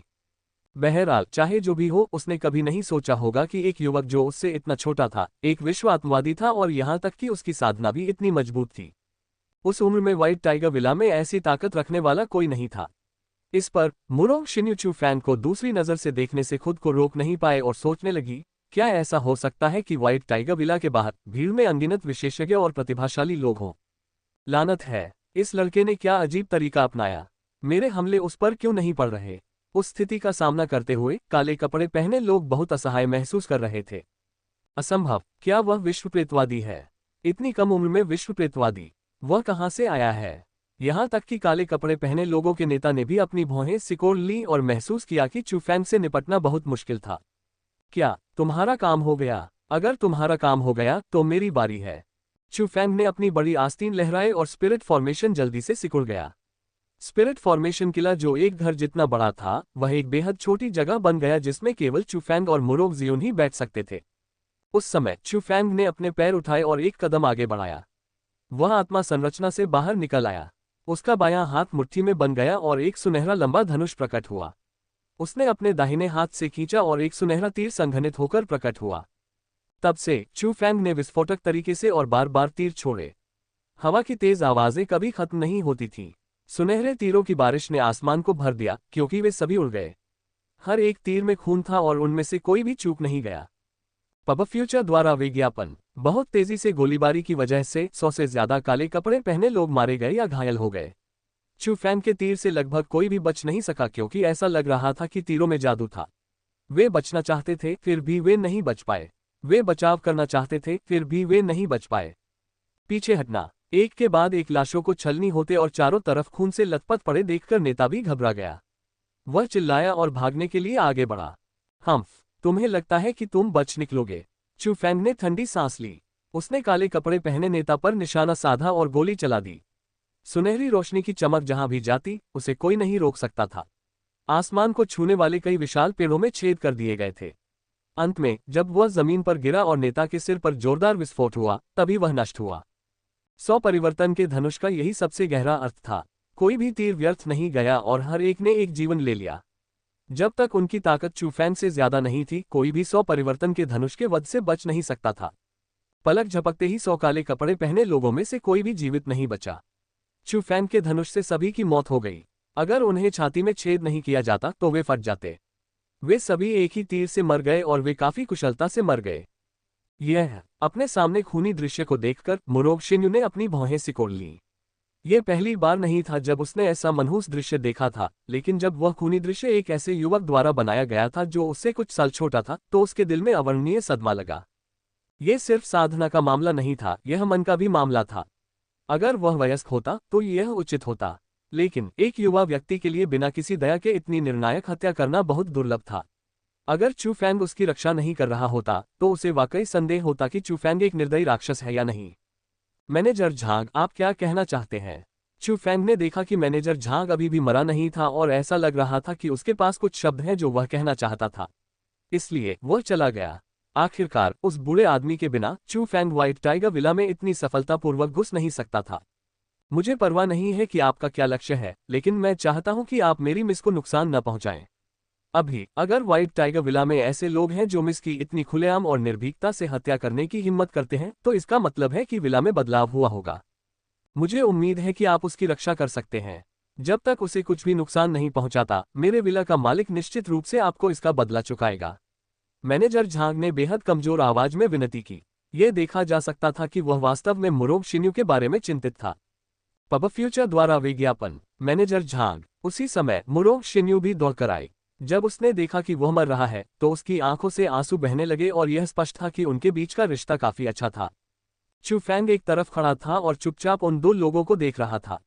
जब मैनेजर झांग ने अपनी आंखें बंद की तो उसने मुरोग शिन्यू के कंधे को थपथपाया और कहा, वह चला गया है। मैनेजर झांग चला गया है। मुरोग शिन्यू भी जिद्दी नहीं थी, इसलिए वह खड़ी हुई, अपने चेहरे पर से आंसू पोंछे चुफैंग को देखा, फिर बोली, तो आप कौन है? इससे कोई फर्क नहीं पड़ता कि मैं कौन हूं। आपको बस ये जानने की जरूरत है कि मैं एक ऐसा व्यक्ति हूं जो अभी आपकी रक्षा कर सकता है। चुफैंग ने शांति से उत्तर दिया, मेरी रक्षा करो। तुम एक जासूस हो जो दुर्भावनापूर्ण इरादे से मेरे व्हाइट टाइगर विला में घुस आए हो। तुम्हें कैसे पता चलेगा कि तुम मेरी रक्षा किसी और उद्देश्य से कर रहे हो? मेरे मन में कोई दुर्भावना है। तुम एक ऐसे व्यक्ति हो जिसके पास कोई साधना नहीं है। मेरे मन में तुम्हारे लिए क्या दुर्भावना होगी? मैंने देखा कि तुम दयनीय हो, इसलिए मैंने तुम्हारी मदद की। अगर मैं तुम्हें मारना चाहता हूं तो मुझे एक उंगली भी हिलाने की जरूरत नहीं है। मेरे पास व्हाइट टाइगर विला में लक्ष्य तो हैं, लेकिन निश्चित रूप से वह आपके लिए नहीं है। आप मेरी बात माने या न माने, कोई बात नहीं। आपके पास कोई और विकल्प नहीं है। अगर आप मेरी बात नहीं मानेंगे तो आपके पास बचने और व्हाइट टाइगर विला में वापस लौटने का कोई रास्ता नहीं है। चुफैंग समझाने में बहुत आलसी था। वह पास की गाड़ी की ओर बढ़ा, रस्सियां काट दी और सीधे एक कीमती घोड़े पर चढ़ गया। ये बिल्कुल वैसा ही था जैसा मैनेजर झांग ने कहा था। अगर व्हाइट टाइगर विला के लोगों ने मुरोंग शिन्यू की हत्या करने की हिम्मत की तो सबसे अधिक संभावना है कि कुछ बदलाव हुआ होगा। चू फैंग को सबसे अधिक उम्मीद आंतरिक बदलावों की थी। इसके साथ व्हाइट टाइगर विला एक अराजक स्थिति में होगा। चू फैंग के लिए गहरे क्षेत्रों में गोता लगाना, अपनी आत्मा शक्ति का उपयोग करना और व्हाइट टाइगर विला के रहस्यों की जांच करना अधिक सुविधाजनक होगा। मुरोंग शिन्यू के लिए चू फैंग ने वास्तव में केवल दयालुता के कारण उसकी मदद की थी। उस लड़की की कोई उपयोगिता नहीं थी। इसके अलावा चू फैंग उससे यह कहकर अपना रहस्य बताने से नहीं डरता था कि वह एक जासूस था जो व्हाइट टाइगर विला में घुस गया था। अगर व्हाइट टाइगर विला में वास्तव में कुछ बदलाव हुए तो मुरोंग शिन्यू के पास व्हाइट टाइगर विला में वापस लौटने का कोई रास्ता नहीं होगा, इसलिए वह दूसरों को उसका रहस्य कैसे बताएगी। ये सोचकर चू फैंग ने बिना किसी हिचकिचाहट के अपने नीचे के घोड़े को जोर से लात मारी और व्हाइट टाइगर विला में लौटने के लिए तैयार हो गया। उस समय पीछे से एक घबराई हुई आवाज भी सुनाई दी। मुझे पीछे मत छोड़ो। अपना सिर घुमाकर पीछे देखा तो उसने देखा कि मुरोंग शिन्यू चू फैंग की ओर भाग रही थी और उसके चेहरे पर डर और बेचैनी के भाव थे। यह देखा जा सकता था कि वह सच में डरी हुई थी कि चू फैंग उसे छोड़ देगा और उसकी परवाह नहीं करेगा। क्या अब तुम्हें डर नहीं लगता कि मेरे मन में तुम्हारे प्रति बुरी नीयत है? चू फैंग ने अप्रिय ढंग से मुस्कुराते हुए कहा। चाहे आपका कोई भी लक्ष्य हो, ये सच है कि आपने मुझे बचाया है। जब तक आप व्हाइट टाइगर विला तक मेरी रक्षा करते रहेंगे, मैं निश्चित रूप से आपके साथ अन्याय नहीं करूंगा। मुरोंग शिन्यू ने धीरे से कहा। यह स्पष्ट था कि उसने हार मान ली थी। आए। चू फैंग ने हल्के से मुस्कुराया और मुरोंग शिन्यू को घोड़े की पीठ पर खींच लिया। हालांकि वह लड़की बोझ थी, लेकिन महत्वपूर्ण समय पर वह जीवन रक्षक बैज भी हो सकती थी। वह उसे ला सकता था या वह उसे छोड़ सकता था। चू फैंग का विकल्प एक बार फिर उसकी रक्षा करना था। पब फ्यूचर द्वारा विज्ञापन। संपर्क टॉस साइट मैप दान करें मेनू दिखाओ। उपन्यास ऑनलाइन पूरा पढ़े। उपन्यास बिन। उपन्यास मार्शल भगवान असुर अध्याय 149 जीवन रेखा। गुणा प्रिय पाठकों, अधिक अध्यायों के अनुवाद में हमारी टीम की सहायता के लिए यहां दान करें। URL मार्शल भगवान असुर C149 lifeline ads by Pubfuture MGA अध्याय 149 जीवन रेखा। चू फैंग मुरोंग शिन्यू को व्हाइट टाइगर विला में वापस ले आया। रास्ते में उन्हें कई और हत्यारे मिले। कुछ ने अपने चेहरे ढके हुए थे, कुछ ने सामान्य मार्शल कपड़े पहने हुए थे जिन्हें मुरोंग शिन्यू ने भी पहचान लिया। जब उन्होंने एक दूसरे को देखा तो उन्होंने सीधे हमला किया और मुरोंग शिन्यू की जान लेना चाहा। सौभाग्य से उनके साथ चू फैंग भी था और साथ ही क्योंकि वहां कोई बहुत ज्यादा विशेषज्ञ नहीं थे, इसलिए उनकी वापसी की यात्रा बिना किसी बाधा के काफी सहज कही जा सकती थी। कम से कम चू फैंग को कोई नहीं रोक सकता था। हालांकि इससे मुरोंग शिन्यू बहुत बेचैन और बहुत चिंतित हो गई। उसे लगा कि व्हाइट टाइगर विला में कुछ हुआ होगा। दूसरी ओर चू फैंग अधिक से अधिक गुप्त रूप से खुश था क्योंकि उसे उम्मीद थी कि व्हाइट टाइगर विला में आंतरिक संघर्ष हुआ होगा। केवल इसी के साथ वह मौका ले सकता था और प्रवेश कर सकता था। चू फैंग और मुरोंग शिन्यू व्हाइट टाइगर विला में पहुंचे तो उन्होंने पाया कि व्हाइट टाइगर विला के बहुत से विशेषज्ञ विला के बाहर एक दूसरे को मार रहे थे। व्हाइट टाइगर विला के अंदर चीख पुकार और कत्लेआम की आवाजें गूंज रही थीं और लगातार गड़गड़ाहट हो रही थी। हे भगवान, ऐसा क्यों हो रहा है? विद्रोह। किसी ने विद्रोह शुरू कर दिया। विला के लोगों को देखकर जो अतीत में परिवार की तरह थे, फिर भी वर्तमान में एक दूसरे को मार रहे थे, मुरोंग शिन्यू का चेहरा पीला पड़ गया। उसकी खूबसूरत आंखें चमक उठीं और उनमें अकथनीय भावनाएं प्रकट हुईं। लेकिन यह देखा जा सकता था कि वह बहुत घबराई हुई और उत्तेजित थी। उसे नहीं पता था कि क्या करना है। वह ये सब रोकना चाहती थी, हालांकि वह शक्तिहीन थी। आज जो कुछ भी हुआ वह अकल्पनीय और अप्रत्याशित था। ऐसा लगता है कि तुम काफी अज्ञानी लड़की हो। वर्तमान मुरोंग शिन्यू को देखते हुए चू फैंग मुस्कुराया। तुम्हारा मतलब क्या है? मुरोंग शिन्यू ने ठंडे स्वर में पूछा।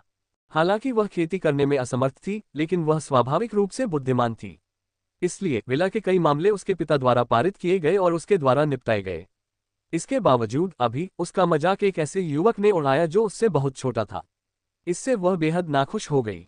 Ads by Pubfuture. साफ है, इतने बड़े पैमाने पर आंतरिक आंदोलन पहले से ही योजनाबद्ध था। आपका व्हाइट टाइगर विला पहले से ही 2 भागों में विभाजित था। जहां तक तुम्हारा सवाल है, व्हाइट टाइगर की बड़ी मिस होने के नाते, व्हाइट टाइगर विला के मालिक की बेटी होने के नाते, तुम्हें पहले इनमें से कुछ भी पता नहीं चला और तुम तो असमंजस की अभिव्यक्ति भी प्रकट कर रही हो। क्या तुम ये कह रही हो कि तुम अज्ञानी नहीं थी? चू फैंग ने व्यंग्य करते हुए कहा। मुरोंग शिन्यू मूल रूप से खंडन करना चाहती थी, लेकिन उसे खंडन करने के लिए कोई आधार नहीं मिला क्योंकि चू फैंग बेहद सही था। हालांकि वह बहुत होशियार थी, लेकिन उसने बहुत ज्यादा संदेह नहीं किया। उसने केवल व्हाइट टाइगर विला की सतह पर सद्भाव देखा, लेकिन वह सतह के पीछे छिपे हुए विशाल छिपे खतरों से अवगत नहीं थी। वह खुद से नफरत करती थी। उसके पिता अक्सर खुद को एकांत में रखते थे, इसलिए व्हाइट टाइगर विला में बहुत सी चीजें वह और उसके चाचा ही करते थे। हालांकि विला में समस्याएं सामने आती थीं, लेकिन वह इसके बारे में कुछ नहीं जानती थी। उसके पास अपने पिता से मिलने के लिए कोई चेहरा नहीं था। मैं तुमसे एक सवाल पूछता हूँ, क्या तुम्हें अब तक नहीं पता कि इस विद्रोह का आयोजन किसने किया था? चू फैंग ने पूछा। मैं मुरोंग शिन्यू असमंजस में था। ऐसा लगता है कि शांतिपूर्ण जीवन की आदत डालना लोगों को वास्तव में धीमा बना देता है। चू फैंग ने अपना सिर हिलाया। उसने उसे याद दिलाने के लिए कहा, इसके बारे में सोचो। अगर यह किसी बाहरी व्यक्ति का काम नहीं है, तो आपके परिवार के भीतर इतनी शक्तिशाली रैली करने की शक्ति किसके पास है? इतनी शक्तिशाली कि इतने सारे लोग उसकी सेवा करने के लिए तैयार हैं और विद्रोह के लिए विश्वासघात के अपराध से भी नहीं हिचकिचाते। ये वही है। मुरोंग शिन्यू को अचानक एहसास हुआ, फिर भी वह इस पर विश्वास करने की हिम्मत नहीं जुटा पाए। कौन? चू फैंग ने गंभीरता से पूछा। मैं। मुरोंग शिन्यू को यह कहना मुश्किल लगा। मुझे मत बताओ कि तुम अभी भी मुझसे कोई रहस्य छिपाना चाहते हो। मैं ही एकमात्र व्यक्ति हूं जो तुम्हारी मदद कर सकता हूं, चू फैंग ने कहा। चू फैंग को देखते हुए, जो वास्तव में खुद की मदद करना चाहती थी, और वापसी की यात्रा के बारे में सोचने के बाद, जिसमें वह पहले ही मर चुकी होती अगर चू फैंग उसके अनुरक्षक के रूप में वहां नहीं होता, मुरोंग जिन्यू ने धीरे से कहा। मेरे चाचा मुरोंग यंगुआन मेरे पिता के अलावा एकमात्र ऐसे व्यक्ति हैं जिनके पास इतनी मजबूत रैली करने की शक्ति है। लेकिन जिस समय मेरे पिता एकांत में बंद रहते हैं, उस दौरान विला की कई चीजें मैं ही संभालता हूँ। हालांकि मैं केवल आंतरिक छोटी छोटी बातों से ही निपटता हूँ। विला में असली महत्वपूर्ण चीजें मेरे चाचा द्वारा निपटाई जाती हैं। लेकिन अब इसके बारे में सोचते हुए, उन वर्षों में जब मेरे पिता एकांत में बंद थे, व्हाइट टाइगर विला की असली शक्ति मेरे चाचा द्वारा नियंत्रित की जाती थी। इस बिंदु पर सोचने के बाद ही मुरोंग शिन्यू को परिणामों की गंभीरता का एहसास हुआ। फिर भी उसके पास उस सच्चाई को स्वीकार करने का कोई तरीका नहीं था, क्योंकि वह कल्पना नहीं कर सकती थी कि उसके चाचा विला के साथ ऐसा क्यों करेंगे। इसके लिए तुम्हें दोषी नहीं ठहराया जा सकता। आखिरकार तुम्हारे पास ज्यादा अनुभव नहीं है। अगर तुम्हें किसी को दोषी ठहराना ही है, तो तुम सिर्फ अपने पिता को दोषी ठहरा सकते हो, क्योंकि उन्होंने तुम्हारे चाचा पर बहुत ज्यादा भरोसा किया था। आज सब कुछ जिस तरह से हो रहा है, उसे देखकर लगता है कि तुम्हारे चाचा ने इस बारे में बहुत पहले से सोच रखा होगा। आज जब वे सत्ता पर कब्जा कर रहे हैं, तो सबसे पहले वे जिस व्यक्ति को मारना चाहेंगे, वह निश्चित रूप से तुम्हारे पिता होंगे। तुम्हारे पिता कहाँ एकांत में हैं? चू फैंग चिंतित लग रहा था, लेकिन वास्तव में वह छुपकर जानकारी की जांच कर रहा था। हालांकि बहुत से लोग व्हाइट टाइगर विला के रहस्य के बारे में नहीं जानते थे, चू फैंग को लगा कि व्हाइट टाइगर विला के मालिक के लिए कोई सुराग न जानना असंभव है। जहां तक खुद को अलग थलग करने की बात है, वह स्थान बिल्कुल भी आसान नहीं होगा। चू फैंग उसमें घुसना चाहता था और मुरोंग शिन्यू चू फैंग की मदद करने में सक्षम था। हालांकि लड़की होशियार थी, उसने बहुत ज्यादा योजना नहीं बनाई थी और इस वजह से उसका इस्तेमाल बहुत आसानी से किया जा सकता था। अरे नहीं, मेरे चाचा के पास लाइफलाइन में प्रवेश करने की कुंजी है। अगर वह। चू फैंग के शब्दों को सुनकर मुरोंग जिन्यू की अभिव्यक्ति बहुत बदल गई और बिना कुछ बोले वो व्हाइट टाइगर विला के दूसरी तरफ भाग गई। ये देखकर चू फैंग ने भी कुछ नहीं कहा और करीब से उसका पीछा किया। थोड़ी देर बाद मुरोंग शिन्यू आया और चू फैंग को व्हाइट टाइगर विला के बाहर स्थित चट्टानों के ढेर के पास ले गया। इसे चट्टानों का जंगल कहा जा सकता है और यह बहुत गंदा था। इसे पीछे छूटे हुए पहाड़ से बनाया जाना चाहिए था। चू फैंग ने अपनी आत्मा शक्ति से खोज की, लेकिन उसे कुछ भी अलग महसूस नहीं हुआ। वे चट्टानें सामान्य पहाड़ी चट्टानें लग रही थीं और उन्हें किसी नियम के साथ व्यवस्थित नहीं किया गया था। हालांकि मुरोंग शिन्यू को बाईं और दाईं ओर देखते हुए घूमते हुए देखकर यह स्पष्ट था कि वह किसी चीज की तलाश कर रही थी और यह निश्चित रूप से उतना सरल नहीं होगा जितना सतह पर लग रहा था। ठीक उसी समय जब मुरोंग शिन्यू को एक बहुत बड़ी चट्टान मिली, तो उसने राहत की सांस ली। जब उसने अपनी गर्दन पर पहना हुआ जेड रॉक नेकलेस लिया और उसे चट्टान पर बने गड्ढे में दबाया, तो अस्तव्यस्त चट्टानें बदल गईं और बहुत जल्दी एक गहरी सुरंग दिखाई दी। सुरंग खुलने के बाद मुरोंग शिन्यू जल्दी से उसमें भाग गया। चू फैंग भी उसके पीछे पीछे गया और जैसे ही वह अंदर गया, प्रवेश द्वार अपने आप बंद हो गया। हालांकि उस पल चू फैंग की आंखों के सामने वहां बिल्कुल भी अंधेरा नहीं था। उस समय यह निश्चित रूप से काफी चमकदार दृश्य कहा जा सकता था। दीवारों पर अनगिनत भित्तिचित्र थे और वे बेहद बढ़िया थे।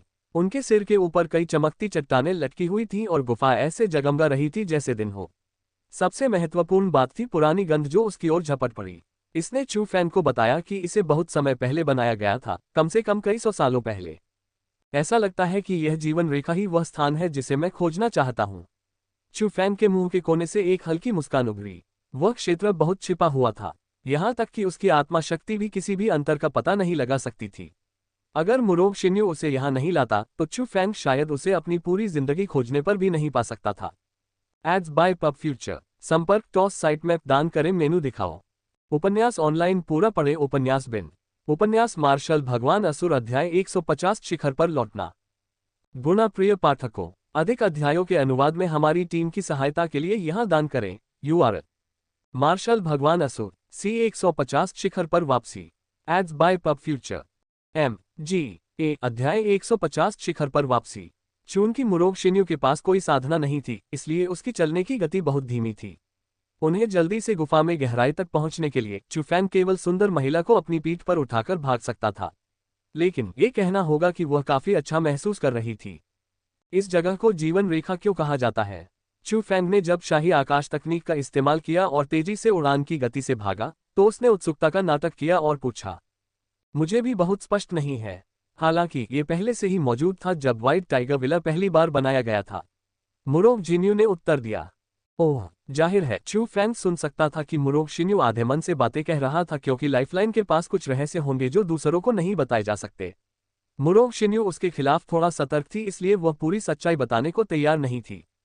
लेकिन फिर भी चू फैंग अभी भी समझता था कि अगर लाइफलाइन को व्हाइट टाइगर विला के साथ ही बनाया गया था तो यह देखा जा सकता था कि इसमें एक बहुत बड़ा रहस्य था। चू फैंग की गति बहुत तेज थी क्योंकि वह आगे बढ़ रहा था। यहां तक कि फर्गना के घोड़े भी उसकी गति से मेल नहीं खा सकते थे। लाइफलाइन का केंद्र व्हाइट टाइगर विला के निचले हिस्से में था, इसलिए थोड़ी देर बाद चू फैंग लाइफलाइन के मुख्य क्षेत्र में पहुंच गया। उस समय सुरंग बहुत चौड़ी खुली हुई थी और यह एक भूमिगत महल की तरह थी। चू फैंग और मुरोग शिन्यू ने वहां बहुत सारी लाशें देखी और खून से हल्की गर्मी भी निकल रही थी। स्पष्ट रूप से उन लोगों की मृत्यु हाल ही में हुई थी। इसके अलावा वे जितना आगे बढ़ते गए उतनी ही लाशें वहां थीं और शवों की साधना और भी मजबूत होती गई। वे मूल क्षेत्र से मूल क्षेत्र के शिखर तक पहुंच गए, ये जानने के लिए कि उस साधना को एजियो ड्रैगन स्कूल में भी शिखर पर गिना जा सकता है। आगे बढ़ते हुए वहां एक गहन क्षेत्र की लाश भी थी। हालांकि यह गहन क्षेत्र के केवल प्रथम स्तर पर था, फिर भी यह एक गहन क्षेत्र विशेषज्ञ था। यहां तक कि गहन क्षेत्र के विशेषज्ञ भी मारे गए। वाह, प्रोफाउंड रील। जल्दी से मुझे उसकी स्रोत ऊर्जा को अवशोषित करने में मदद करो। एग्गी अभी भी वहां थी, लेकिन उसने अपनी चुप्पी बनाए रखी। हालांकि जब उसने एक प्रोफाउंड रील विशेषज्ञ के अवशेष देखे तो वह बोलने से खुद को रोक नहीं पाए। एग्गी, जो पहले ही मूल क्षेत्र में प्रवेश कर चुकी थी, उसे मूल क्षेत्र के साधकों की स्रोत ऊर्जा में कोई रुचि नहीं थी, तथापि वह अभी भी गहन क्षेत्र के विशेषज्ञों के प्रति बहुत आकर्षित थी। Ads by Pubfuture. Chu Feng निष्क्रिय नहीं रहा और वह गहन क्षेत्र विशेषज्ञ के अवशेषों के पास गया और चुपचाप एग्गी के लिए अपनी स्रोत ऊर्जा को अवशोषित कर लिया। लेकिन चू फैंग की तुलना में मुरोग शिन्यू शांत नहीं रह सकी। वह अपने चेहरे पर दुख के भाव के साथ रो पड़ी। ये दादाजी छठे रक्षक हैं। मैंने कभी नहीं सोचा था कि वे भी इस समस्या में फंस गए होंगे। वह किस तरह का व्यक्ति है? स्रोत ऊर्जा को अवशोषित करने के बाद चू फैंग ने पूछा। वह मेरे व्हाइट टाइगर विला के 6 रक्षकों में से एक है और वह मेरे पिता का सबसे वफादार अधीनस्थ है। उसने इस लाइफलाइन की रक्षा की और मेरे पिता की सुरक्षा की। मैंने नहीं सोचा था कि वह भी मारा जाएगा। ऐसा लगता है कि उन्होंने वास्तव में लाइफलाइन पर हमला किया है। मेरे पिता अभी खतरे में हो सकते हैं। मुरोग शिन्यू और अधिक चिंतित हो गया। गड़गड़ाहट गड़गड़ाहट। ठीक उसी समय जीवन रेखा के भीतर गड़गड़ाहट जैसी एक बड़ी ध्वनि गूंजी। हालांकि दूरी बहुत ज्यादा थी, फिर भी वह आवाज चू फैंग और मुरोग शिन्यू के कानों में साफ साफ पहुंची।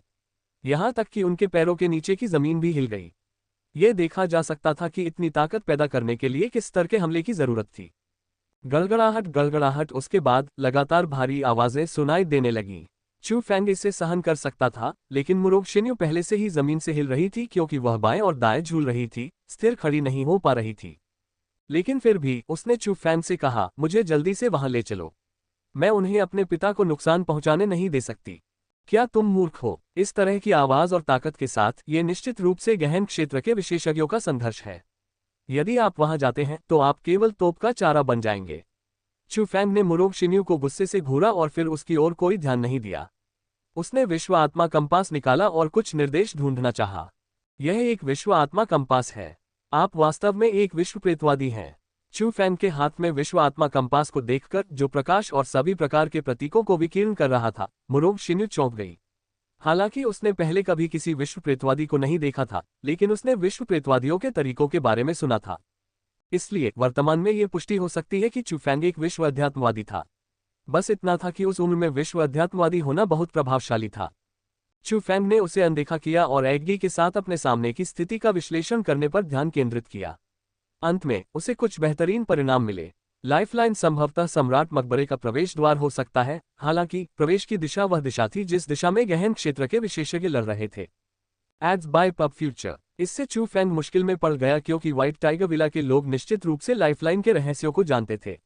अभी वे सम्राट मकबरे के प्रवेश द्वार पर मुक्का मार रहे थे, इसलिए वे संभवतः किसी चीज को लेकर लड़ रहे थे। ये खजाना हो सकता है या सम्राट मकबरे में प्रवेश करने का अधिकार भी हो सकता है। हालांकि चुफेंग की वर्तमान ताकत के साथ, भले ही वह जानता था कि आगे खजाने हैं, वह जल्दबाजी में आगे नहीं बढ़ सकता था क्योंकि शांगुआन तियान द्वारा पीछा किए जाने के बाद वह उसके और गहन क्षेत्र के विशेषज्ञों के बीच की दूरी को गहराई से समझ गया था।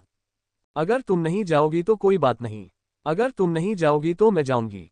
ठीक उसी समय मुरोंग शिन्यू ने ठंडी सांस ली और लड़खड़ाते हुए वह लाइफलाइन में और भी गहराई तक चली गई। क्या तुम मरना चाहती हो? ये देखकर चुफेंग दौड़ा, मुरोंग शिन्यू के सामने पहुंचा और उसे पकड़ लिया। मुझे छोड़ दो। मुरोंग शिन्यू ने संघर्ष करने की पूरी कोशिश की। जब उसने सोचा कि उसके अपने पिता को उस समय संभवतः अपने जीवन के लिए खतरे का सामना करना पड़ रहा है, तो उसके पास शांत रहने का कोई रास्ता नहीं था। तुम शांत हो जाओ, तुम्हारे पास बिल्कुल भी साधना नहीं है, इसलिए जब तुम वहां पहुंचोगे तो तुम उनकी मदद कैसे कर पाओगे? न केवल तुम अपने पिता की मदद नहीं कर पाओगे, बल्कि तुम उनका ध्यान भटका दोगे और दूसरों के कारण उन्हें गंभीर रूप से घायल कर दोगे। चुफेंग ने जोर से याद दिलाया। मैं क्या कर सकती हूँ? क्या मैं बस देखती रहूं जब मेरे पिता पर हमला हो रहा हो और कुछ न करूं? मुरोंग शिन्यू बिना आवाज के रो पड़ी। रोते हुए वह बेहद असहाय महसूस कर रही थी और ये देखा जा सकता था कि वह अपने पिता के लिए वाकई चिंतित थी। ठीक उसी समय गगनभेदी धमाके आखिरकार बंद हो गए। जवाब में चुफेंग ने मुरोंग शिन्यू को फिर से अपनी पीठ पर उठा लिया और गंभीरता से चेतावनी दी। मेरी अनुमति के बिना तुम्हें बिना किसी कारण के चिल्लाने की अनुमति नहीं है। अगर तुम्हारे पिता परेशान होते हैं तो तुम ही अपराधी हो जिसने उन्हें मारा है। मम, मैं आपकी बात सुनूंगा। मुरोंग शिन्यू ने आज्ञाकारी ढंग से सिर हिलाया क्योंकि उस समय वह वास्तव में असहाय थी। दूसरी ओर वह युवक अपनी आंखों के सामने स्थिति का शांतिपूर्वक विश्लेषण कर सकता था और वह उसकी रीढ़ बन गया। इसने मुरोंग शिन्यू को चुफेंग की बातें सुनने के लिए मजबूर कर दिया। उस स्थिति में चुफेंग ने अपनी आभा को छिपा लिया और अपने कदमों को धीमा कर दिया। वह धीरे धीरे जीवन रेखा में गहराई तक चला गया। उसने अपनी आत्मा शक्ति का उपयोग करने की हिम्मत नहीं की क्योंकि वह नहीं जानता था कि उसके सामने विश्व अध्यात्मवादी हैं या नहीं। अगर थे तो उसे खोज लिया जाएगा और चीजें ठीक नहीं होंगी। हालांकि सौभाग्य से कई मील चलने के बाद कोई असामान्यता नहीं थी, बल्कि पास से एक बहुत ही स्पष्ट आवाज चुफेंग के कान में आए। मुरोंग यांगुआन, तुम क्या कर रहे हो? क्या तुम मेरे मुरोंग परिवार की 500 साल पुरानी नींव को नष्ट करना चाहते हो? वह आवाज बहुत स्पष्ट थी, फिर भी बहुत भारी थी। उस व्यक्ति को बहुत ज्यादा चोट लगनी चाहिए थी। हालांकि उस आवाज को सुनने के बाद चुफेंग की पीठ पर मुरोंग शिन्यू खुद को हिलाए बिना नहीं रह सका। स्पष्ट रूप से वह व्यक्ति उसका पिता, व्हाइट टाइगर विला का मालिक मुरोंग यूनलुआन था। जब मुरोंग यूनलुआन के मुंह से ये शब्द निकले तो एक घमंडी आवाज भी गूंजी, मेरे छोटे भाई, तुमने वाकई मुझे गलत समझा है। मैं अपने व्हाइट टाइगर विला की नींव को नष्ट नहीं कर रहा हूं। मैं अपने व्हाइट टाइगर विला को शिखर पर वापस जाने दे रहा हूं। Ads by Pubfuture. संपर्क टॉस साइट मैप दान करें।